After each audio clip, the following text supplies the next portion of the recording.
My dear friends, has someone ever made you feel guilty simply for saying no? Has someone ever made you feel that your needs, your choices, your voice somehow didn't matter anymore? If so, please stay with me today, because what I'm about to share may be one of the most important teachings you will hear this year. You have lived a full life. You have worked hard, loved deeply, given generously, and accumulated not just savings, but wisdom. And yet, sometimes the very qualities that make you a good person, your kindness, your loyalty, your trust, can become the very things that others seek to take advantage of. Today we are going to look at 5 specific phrases. 5 phrases that, when spoken to you, are not expressions of love, they are instruments of control. And we will look at them through the lens of the Buddha's own teachings, because the Dharma is not just about meditation and peace. The Dharma is about seeing clearly, and when you see clearly, you know when to stay and when to walk away. I want you to pay close attention all the way to the end, because phrase number 5 is without question the most dangerous one. Before we explore these 5 phrases, I want to lay a foundation, a spiritual foundation, because some of you may feel that walking away from someone, especially a family member, a close friend, or a caregiver, is somehow un-Buddhist, that it is unkind, that it is selfish. I want to address that directly. The Buddha gave a teaching recorded in what we call the Kalama Sutta, and it is one of the most liberating teachings in all of Buddhism. He said to the Kalama people, "Do not believe something simply because it has been handed down through tradition. Do not believe it simply because your elders say so. Do not believe it simply because a person of authority says it is true. Instead, test it against your own experience. If something leads to harm, to suffering, abandon it. If something leads to peace and flourishing, embrace it." This was radical. The Buddha was telling us, use your own wisdom, use your own discernment. You have that capacity. And in the Sigalavada Sutta, the Buddha's teaching on relationships, he described very clearly the difference between a true friend and a false friend. In Pali, we say mitta for a true friend and mitra patirupaka, a friend in appearance only, a counterfeit friend. The Buddha gave 4 signs of a counterfeit friend: one who takes everything and gives nothing, one who serves you only with words, one who flatters you to get what they want, and one who supports your downfall while pretending to care. These are ancient words, spoken over 2,500 years ago, and yet they describe exactly what millions of seniors experience today. So please understand, walking away is not unkind. Walking away with a calm heart, with wisdom without anger, is the Buddhist way. It is the way of discernment, the way of dignity, the way of the Dharma. Now let us look at the 5 phrases. Phrase number 1. After everything I've done for you. My friends, when someone says to you, "After everything I've done for you," and then uses those words to pressure you into a decision, I want you to recognize what is happening. This phrase is designed to create what we might call emotional debt. It reaches into your past, into your genuine feelings of gratitude, and uses those feelings as chains to control your present. Let me give you an example. Perhaps your adult child has helped you over the years. Perhaps they have driven you to appointments, or helped you move, or been there during difficult times, and you are genuinely grateful for that. That gratitude is real and it is beautiful. But then, one day, they say, "After everything I've done for you, you can at least do this one thing for me." And that one thing is to sign over your savings, or move out of your home, or cut off contact with an old friend they disapprove of, or make a medical decision that you are not comfortable with. Do you see what has happened? Your gratitude, something pure and sacred, has been weaponized against you. In Buddhist teaching, we speak of upadana, which we translate as clinging or attachment. When someone uses the past to chain you to their demands in the present moment, that is a form of emotional clinging. They are clinging to what they gave you, not as a gift, but as an investment, and now they want their return. But genuine generosity, true giving, does not come with a bill. The Buddha taught dana, the practice of giving freely, without expectation of return. If someone gave to you with love, they gave freely. The moment they use that giving to control you, they have revealed something, that the giving was never truly free.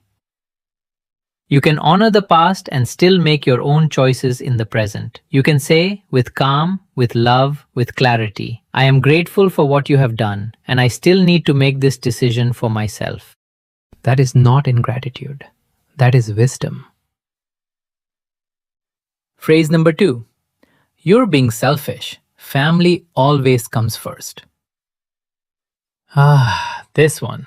I have heard this phrase used like a sword. Sharp, swift, and designed to cut down your sense of self-worth in a single blow. You're being selfish. And then the second part, family always comes first. My dear friends, let me ask you something gently.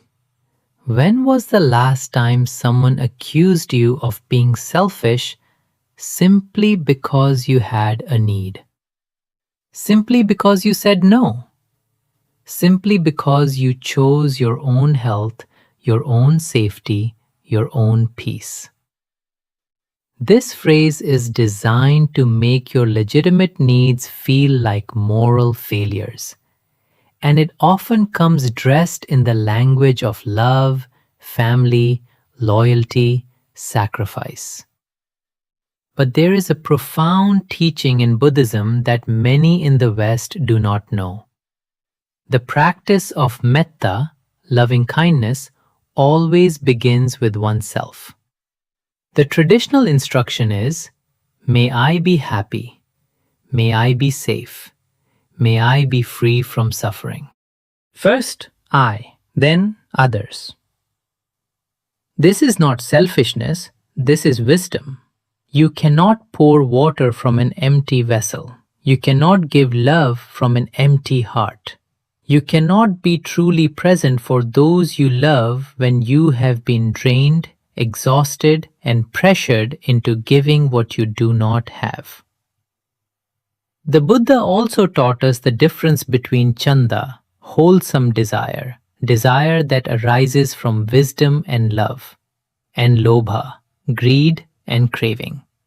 When you choose to give to your family from a place of abundance and love, that is chanda. That is beautiful.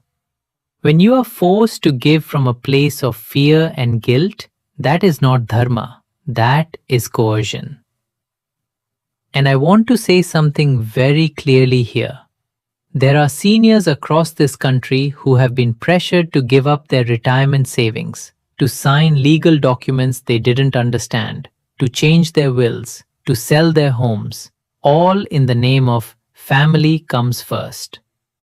That is not family. That is exploitation wearing the mask of family. True family, true love, does not demand that you destroy yourself. True love says, I want you to be well, I want you to be safe, I want you to thrive. You can say with dignity and peace, loving my family does not mean losing myself. Phrase number 3. I am the only one who truly cares about you. My friends, this particular phrase is one of the most sophisticated manipulation tactics that exists. And I say sophisticated because it comes disguised as devotion, as deep, exclusive love. I'm the only one who truly cares about you. And sometimes in a vulnerable moment when you are lonely, when you are recovering from illness, when you have lost a spouse or a close friend, these words can feel like a lifeline. They can feel like someone finally sees you, finally values you. But I want you to hear what this phrase is actually doing. It is slowly, carefully, systematically separating you from everyone else in your life. I have seen this pattern, and researchers who study elder abuse have documented it extensively. A new friend enters someone's life, or a caregiver, or a romantic partner, and gradually, subtly, they begin to suggest that your children don't really care, that your old friends are using you, that your sibling is jealous of you, that only they, this one person, truly understands you. And before long, the person who once had a full life with family, with friends, with community, finds themselves completely alone, dependent, isolated. This is not love.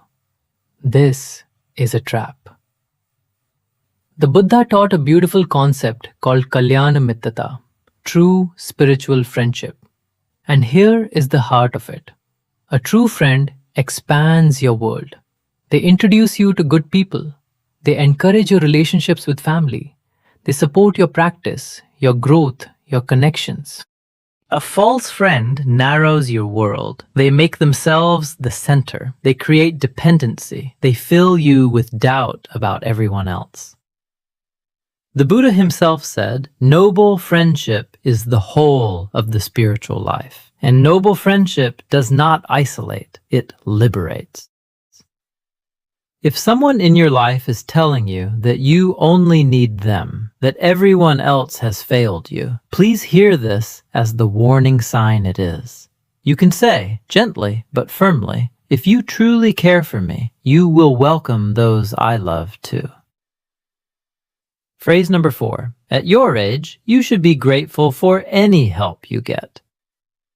Of all 5 phrases, this one may be the one that wounds most deeply because it does something particularly cruel. It uses your age against you. At your age, you should be grateful for any help you get. What this phrase is really saying is, you have less value now. Your standards are too high. You should accept whatever treatment you receive and be thankful for it. And I want to look directly at this, because it represents one of the most unfortunate attitudes that exists in modern culture.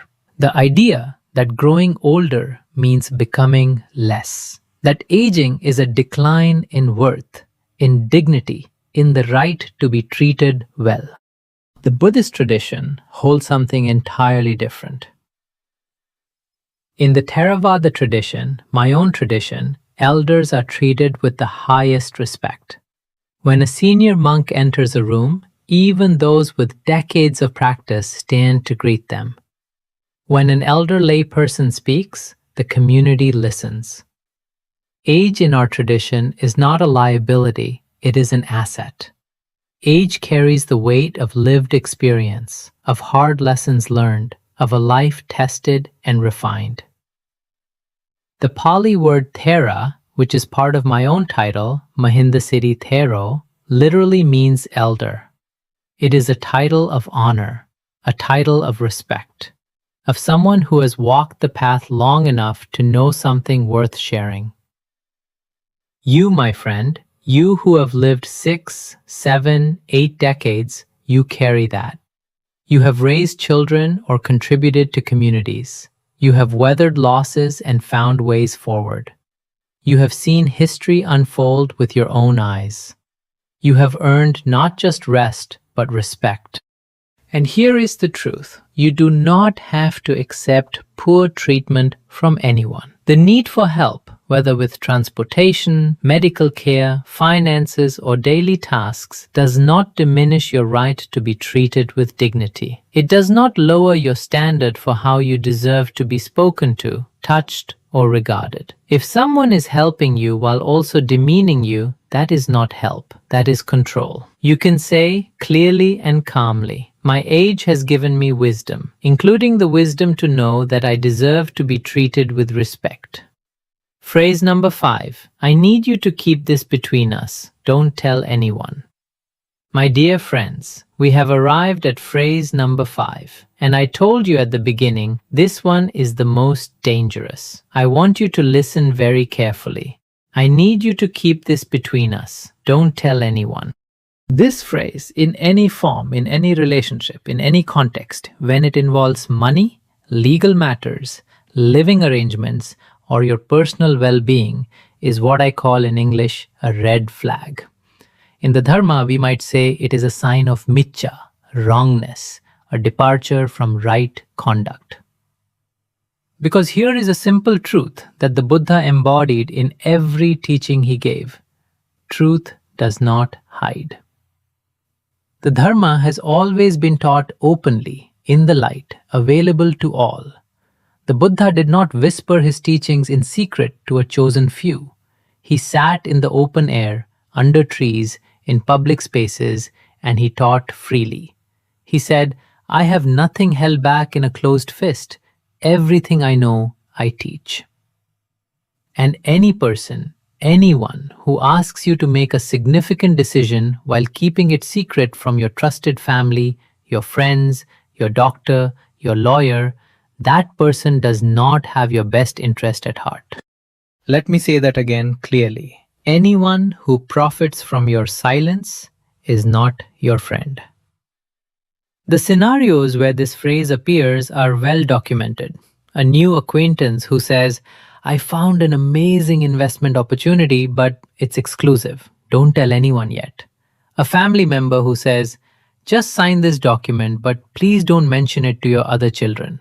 A caregiver who says, this is just between us. If you tell anyone, I'll have to stop helping you. These are not expressions of closeness. They are the fingerprints of manipulation. And I want to speak to something even deeper here. As we grow older, some of us become more isolated. Perhaps we have lost a spouse. Perhaps we live far from family. Perhaps mobility or health has made it harder to stay connected. And in that isolation, the longing for closeness, for someone who truly knows us, can be profound and real and completely understandable. Manipulators know this. They are skilled at reading loneliness, and they use it. So please, and I say this with the full weight of this teaching, if someone in your life is asking you to keep secrets that affect your money, your home, your health, or your legal documents, tell someone you trust immediately. A son, a daughter, a sibling, a longtime friend, or, and this is important, you can contact adult protective services in your state. They exist precisely to help with situations like this. They are there for you. You can say, simply and without apology, I do not keep secrets about my own well-being. That is not something I am willing to do. My dear friends, let us take a breath together. We have looked at 5 phrases, 5 patterns, and perhaps as I spoke, a face came to your mind, perhaps a name, perhaps a memory of a conversation that left you feeling small or confused or ashamed, though you had done nothing wrong. I want to speak now to the act of walking away itself, because in the Western mind, walking away can feel like failure, like giving up, like abandonment.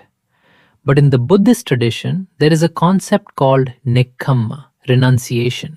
It is one of the 10 paramita, the 10 perfections that lead to awakening. And at its heart, nekkhamma is the wisdom to let go of what does not serve your liberation, to release what does not bring you or others toward peace. Walking away from a harmful relationship is not abandonment. It is nekkhamma. It is the wisdom to recognize this is not where my peace lives. But I also want to make an important distinction because the how of walking away matters deeply. There is a difference between walking away in anger, in reaction, in hurt, and walking away in clarity. The first comes from dosa, aversion, the fire of rejection. That walking away leaves scorched earth. It feeds bitterness. It can harm you as much as the other person. The second walking away, the Buddhist walking away, comes from panya, from wisdom, from seeing clearly what is happening, without hatred, without vengeance, but with the firm, quiet knowledge. This is not good for either of us. I choose differently. And so, before you walk away, I want to offer you 3 simple steps that I call the pause practice. Step 1. Stop. Do not react immediately. When you feel the familiar pressure, the guilt, the fear, the obligation rising in your chest, pause. Take 1 breath. Take 3 breaths. Give yourself the space that reaction would take away from you. Step 2. Observe. What is this feeling? Is it fear? Is it guilt? Is it the old familiar need to be approved of, to be loved, to not cause conflict? Simply notice. You don't have to act on any feeling the moment it arises. Step 3. Act from wisdom, not from emotion. Ask yourself, if I follow this feeling right now, where will it lead me in 3 months, in 3 years? Choose from that place. Choose from the place that your wisest self, your 70-year-old self looking back, would be proud of. 3 steps. Stop, observe, act from wisdom. This is the Dharma in practice, not on the cushion, in the living room, at the kitchen table, on the phone with someone who makes you feel small. I want to leave you today with 3 practical gifts, 3 things you can begin immediately, 3 ways to protect your peace every single day. The first practice, morning intention. Each morning, before you look at your phone, before the day begins, take 60 seconds. Place your hand on your heart and say, aloud or in your mind, today I will act from wisdom, not from fear, not from guilt, not from pressure, from wisdom. That's it, 60 seconds. This is the practice of aditthana, firm resolve. You are setting the direction of your day before anyone else can set it for you. The second practice, the 24-hour rule. For any significant request, anything involving money, your home, legal documents, or a major change in your daily life, give yourself a simple rule. I do not answer today. Not because you are being difficult, but because wisdom takes a breath.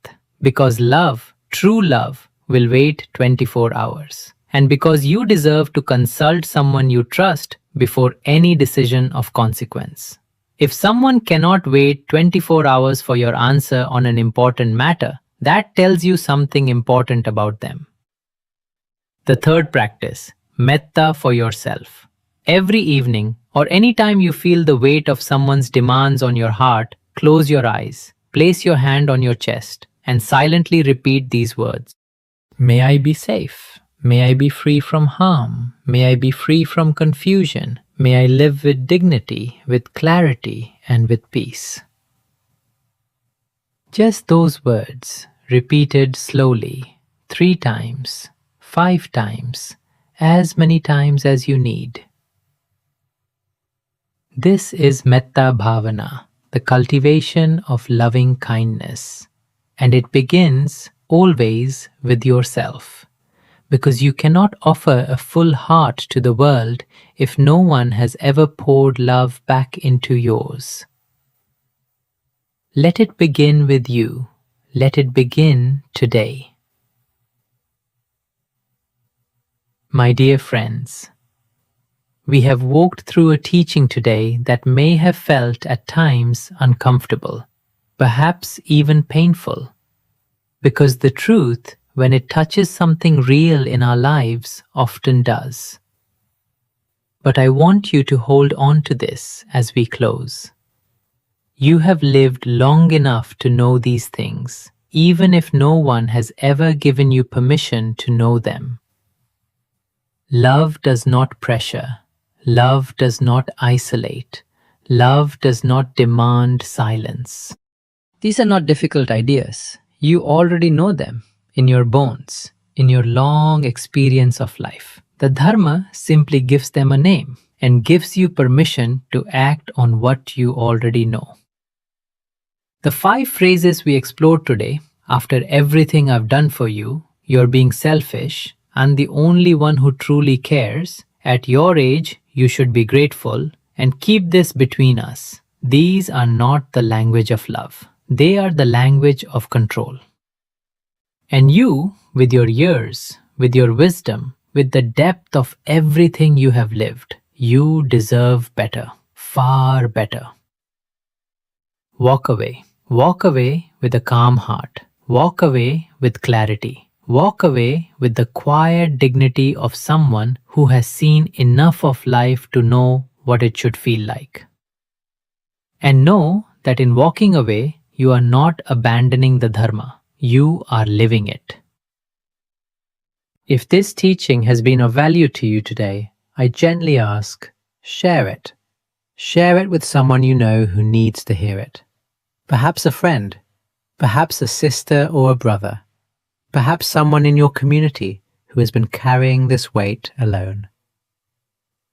That act of sharing, that is dana, that is generosity. That too is the Dharma in action. Please subscribe to Lotus Dharma Path if you would like to continue walking this road together. New teachings are offered every week in English in the tradition of Theravada Buddhism, offered freely to all who wish to receive. I am grateful for your time. I am grateful for your openness. And I close with the words that have ended every teaching I have ever given. May you be well. May you be happy. May you be free from suffering.